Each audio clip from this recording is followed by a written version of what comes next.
hoje, avançando na história, a gente vai refletir um pouco sobre o momento em que eles lançaram os alicerces do templo de adoração ao Deus vivo.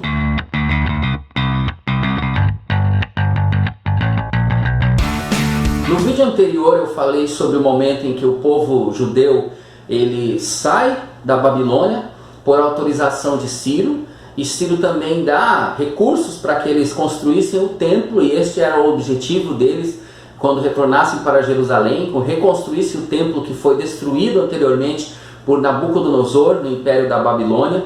Agora eles tinham todos os recursos que precisavam para construir o templo, todos os recursos financeiros eles já tinham em mãos, mas como fazer uma obra tão grande? No capítulo 3 de Esdras, do versículo 1 até o versículo 13, nós vemos que o príncipe Zorobabel ele estava ali com o sacerdote Jesua, ou Josué também, como é chamado, liderando aquela reconstrução. E eles fizeram algo que precedeu a reconstrução do templo, que foi a construção de um altar para adoração ao Senhor, para que se oferecessem sacrifícios ao Senhor.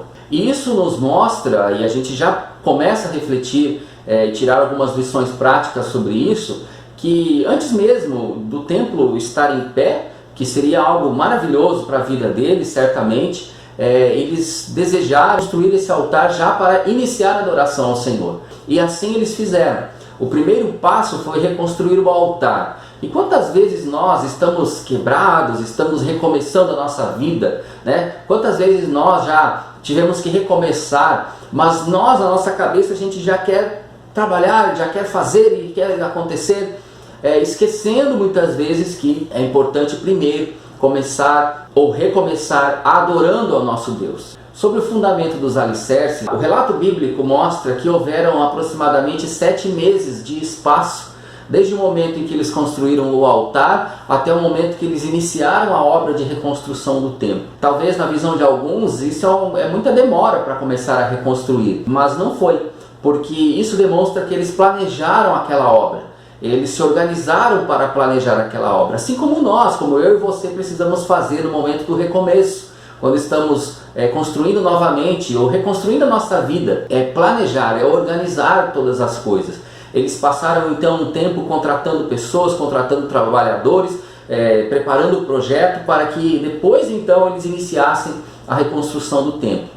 A Bíblia também mostra que eles, na execução da obra, do projeto, eles estavam supervisionando, eles estavam acompanhando. Zorobabel com Jesua, como eu já citei, eles estavam ali cuidando para que tudo andasse bem. Havia outros líderes também que foram nomeados para que toda a obra fosse executada da melhor maneira possível, afinal era para o Senhor. E o terceiro ponto, falando do lançamento dos alicerces, é que eles inauguraram finalmente os alicerces do templo.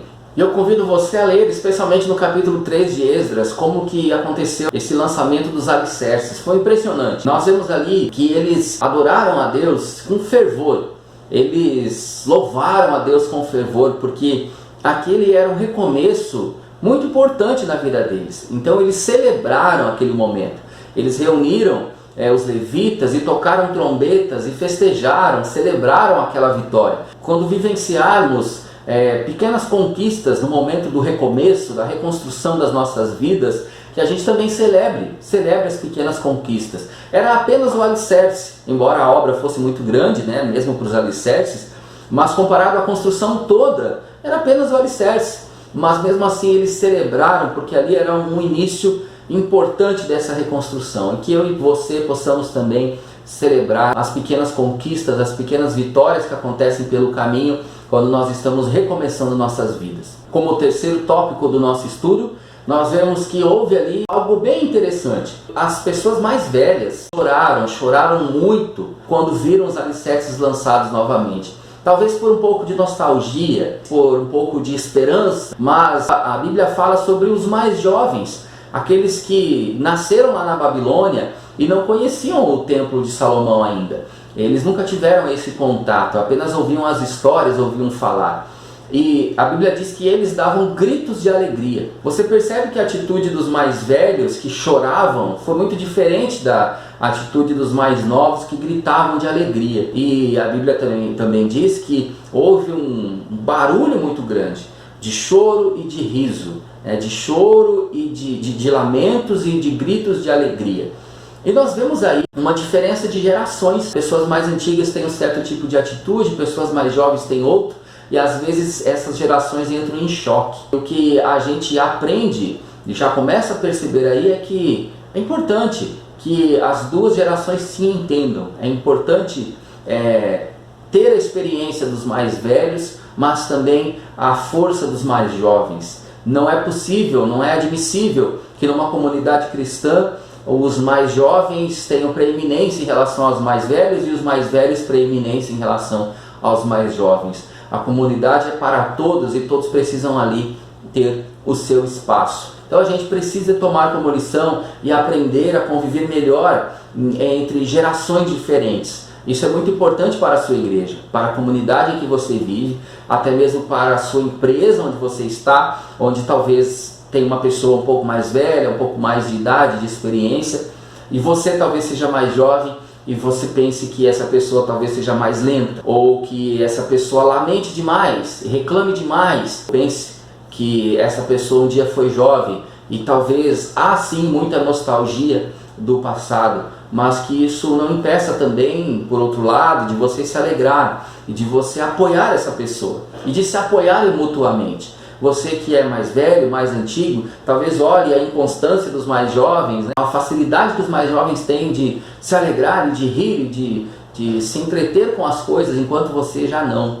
Que você também entenda que a força do jovem é necessária, que a força dos mais jovens, que a alegria dos mais jovens faz muito bem para a igreja, para a comunidade, para o grupo onde você está inserido. Que a gente possa também perceber esse fato. Então uma lição que nós aprendemos nessa história, que eles primeiramente reconstruíram o altar. E eu te pergunto, e reflito aqui com você, qual que é o fundamento que você está dando para esse recomeço que você está tendo, que você está vivendo, está vivenciando. Se nós estamos baseando o recomeço da nossa vida, da nossa jornada espiritual em uma pessoa, em um relacionamento, em um projeto de vida, porque muitas coisas são vãs. Muitas coisas não dão a sustentação que a gente precisa e que a gente só encontra em Deus para fundamentar o nosso recomeço. Que a gente possa fundamentar o nosso recomeço com as prioridades corretas. E o último ponto prático que nós encontramos como lição nessa história é sobre essa questão das gerações. Que as gerações que nós temos em nossas comunidades, elas não se choquem a ponto de não podermos construir algo juntos. Porque como uma comunidade vai construir algo junto se não está unida? Na igreja nós encontramos muitos choques às vezes. Choques em relação à liturgia, coisas que os mais velhos querem fazer e que os jovens não aceitam, ou o contrário, geralmente é o contrário, os jovens querem novidades e querem contextualizar um pouco mais a igreja, e os jovens, os mais velhos já ficam reticentes em relação a isso, não gostam, e muitas vezes dá um certo conflito. Então a Bíblia recomenda o equilíbrio, equilíbrio das gerações, para que a gente possa construir algo junto.